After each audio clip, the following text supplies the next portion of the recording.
Hello, this is Chef John from foodwishes.com with New Year's Good Luck Pasta Fazool. That's right, it is a proven unscientific fact that eating pork, beans, or greens at the beginning of a new year brings you great luck. So just imagine what happens if we put all three of those things together in the same dish like we're doing here. All right, in that case, we're not talking about the kind of good luck where you buy a lottery ticket thinking you have a better chance of winning. We're talking about the kind of good luck where you don't even need to win the lottery. So with that, let's go ahead and get started by throwing a whole bunch of sliced up bacon into a cold soup pot that we will place over medium heat. And what we'll do is cook this stirring for as long as it takes for most of that fat to render out and for that bacon just to start to crisp up. And by the way, any kind of pork here will work and bring you good luck. So if you're not into bacon and would rather use something like pancetta or fresh pork or even a pork sausage, go ahead. I mean, you guys are after all the RuPauls of your pasta fazool calls. But since we have beans and greens going in this, I do like that little bit of smokiness the bacon provides. But anyway, like I said, we'll go ahead and cook that until most of the fat renders out. And how you can tell you're getting close is by remembering a very old Food Wish saying, which is once your bacon starts to look foamy, it's almost done, homie. Okay, so once yours looks a little something like this, that has probably gone far enough. And at this point, if we want, we can remove some of that excess fat, which, as you know, I like to do with a wadded up paper towel. And using some tongs, I'll just go ahead and tilt the pan until most of that fat gets soaked up. And then we'll just very carefully transfer that into a cup. And to me, that's just a very fast and easy way to remove some of that fat. And don't worry, we still have about a tablespoon or two in there, with which to saute our onions and celery, which, by the way, are the next ingredients we will add, along with a nice big pinch of salt. And we'll saute those for about 6 or 7 minutes, or until they start to soften up, and those onions begin to turn translucent. So that is looking pretty good right there. And then once you feel that's cooked long enough, we'll go ahead and toss in some freshly ground black pepper, a few shakes of cayenne, a little bit of dry thyme, a little bit of dry oregano, and then a couple tablespoons of tomato paste. And then once all that's in there, we'll go ahead and give it a stir and cook it for about 2 minutes or so, just so that tomato paste toasts a little bit onto the bottom of the pan. Okay, I think that little bit of caramelization really helps bring out more flavor. So we will cook that stirring for a couple minutes before tossing in some minced garlic. And we'll go ahead and saute that for about a minute or two, just to take off that raw edge and infuse that bacon fat with some garlicky goodness. And then once that's set, we can go ahead and add our cooking liquids, which for me is going to be a quart of good quality chicken broth, or stock, same thing. As well as I'm also going to add a cup of water. And yes, of course you could just add 5 cups of chicken broth, but I really didn't want to open up another container just to get another cup. But anyway, we'll go ahead and stir that in, and then we'll turn our heat up to high and bring this up to a simmer. And then once that mixture is bubbling, we'll back our heat down to medium, and we'll let that simmer just like that while we prep our greens. And for this, I ended up using a nice big large bunch of Swiss chard. And the first thing we're going to want to do is go ahead and strip those leaves off those really tough, thick center stems. Okay, so I usually start at the bottom and just sort of rip up towards the top until all I'm left with are those nice tender leaves. And by the way, the Swiss chard has not been washed yet. All right, as you're about to see, I think it's much better to wash this after you cut it. Okay, so what we'll do once that's been destemmed is go ahead and wad up a handful at a time and then very carefully slice them across one way. And then we'll turn them and slice them across the other way.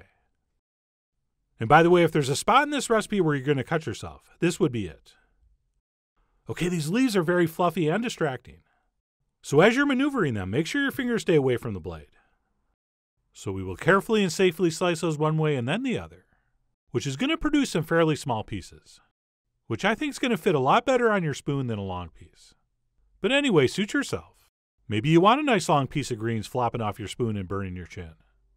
But personally, I think bite size is best. And then what we'll do once those are chopped is transfer them into a large bowl, which we will then fill up with water so that we can give these a thorough washing. And the great thing about dirt and sand is that it will always fall to the bottom of the bowl. So after we've swished those around for a while, what we'll do is grab a handful at a time and transfer those into another bowl. And that way any sand that was attached will fall to the bottom of the bowl. And that's it, our greens have been successfully chopped and washed, which means we can go ahead and stir them into our pot. And then what we'll do once those have been successfully submerged is let those simmer for about 10 minutes or so, or until those greens start getting nice and tender. And of course, we're going to adjust our seasonings at the end, but braised greens do need a good amount of salt. So after stirring those in, I am going to add a nice big pinch here. Oh, and I should mention, when I gave the time of simmering for about 10 minutes, that would be if you're using Swiss chard, which is a relatively tender green. Okay, if you use something like kale or collard greens, you're probably going to have to give them a little more time. But you'll know because you'll be checking them. And you'll be like, hey, these greens are tender. I think I can move on to the next step, which would be adding 1 can of drained, but not rinsed, cannellini beans, or any bean for that matter. And we will go ahead and stir those in. And then, very important, raise our heat to high, because before we add our pasta, we want this mixture boiling. So we'll go ahead and crank up that heat. And then as soon as our pot is bubbling like this, we can go ahead and add our pasta. And I usually use elbow macaroni for my pasta fazool, but this time I went with orchetti, which means little ears, since someone a very, very long time ago in Italy thought that's what these look like. And they kind of do. But anyway, we'll go ahead and stir that in. And then we'll cook this stirring occasionally for about 12 to 15 minutes, or until our pasta gets tender. And of course, your times may vary, depending on what you use. And as you well know, there's no guessing in the kitchen.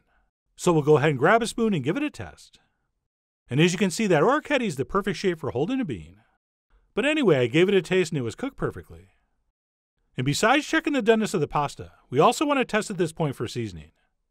And I determined mine needed a little more salt, and yours probably will too. So I stirred that in and gave it one last taste. And that's it. Once we're happy with it, we can go ahead and grab a ladle and serve it up. And by the way, for whatever reason it gets too thick, you can always add another splash of broth or water. All right, that's just you cooking. But mine was exactly as thick as I wanted, which is pretty thick. So I went ahead and served some up, preferably next to some nice crusty toasted bread. And then as far as a few finishing touches, I went ahead and garnished the top with a little bit of grated Parmesan, as well as a little drizzle of olive oil. And then last but not least, a little pinch of red pepper flake. And that's it. Our New Year's good luck pasta fazool is ready to enjoy. And yes, for the record, we are pronouncing it and spelling it wrong. It's really, of course, pasta fagioli. But why would you say that when you could say pasta fazool? It's just one of those things that makes you happy to say. But anyway, let me go ahead and dig in. And that, my friends, is just a magnificent bowl of comfort food. In fact, this is so satisfying and so delicious. Even if I knew this would bring me bad luck, I would still make it. That's how good this is. But don't worry, it doesn't. It brings nothing but great luck. And that I can guarantee. Oh, and speaking of New Year's, if one of your resolutions was to learn to cook this year, this is a fantastic dish to start with, since it is very simple and straightforward, yet combines a lot of different techniques you're going to want to master.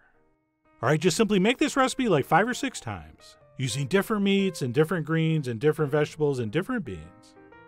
And then after that, you will pretty much know how to cook. But whether you are brand new to cooking, or very, very experienced and overconfident like me, either way, I really do hope you give this a try soon. So please follow the links below for all the ingredient amounts, a printable written recipe, and much more info as usual. And as always, enjoy.